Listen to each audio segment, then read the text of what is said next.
अभिजात मराठी भाषा ही उदरनिर्वाहाचेही साधन। जगभरात 72 देशात मराठी भाषा बोलली जाते। भारतातील सर्वत्र प्रचलित आहे, त्यामुळे या भाषेत आर्थिक व्यवहारही होतात। त्यामुळेच मराठीशी निगडीत विविध क्षेत्रात उत्तम व्यवसायाच्या संधी आहेत।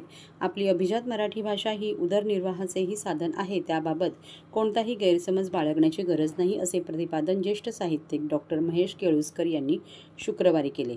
मराठी भाषेस 3 ऑक्टोबर 2024 रोजी अभिजात भाषेचा दर्जा देण्यात आला। त्यानिमित्त 3 ऑक्टोबर ते 9 ऑक्टोबर हा अभिजात मराठी भाषा सप्ताह म्हणून राज्यभरात साजरा करण्यात येत आहे। त्या अनुषंगाने ठाणे महानगरपालिकेतर्फे विविध उपक्रम आणि कार्यक्रमाचे आयोजन करण्यात आले आहे। त्याचा आरंभ शुक्रवारी सकाळी महानगरपालिका मुख्यालयातील नरेंद्र बल्लाळ सभागृह विचारमंथन व्याख्यानमालेच्या 17व्या पुष्पाने करण्यात आला। ज्येष्ठ साहित्यिक डॉक्टर महेश केळुसकर यांनी मराठी भाषेचे अभिजातपण या विषयावर व्याख्यान दिले।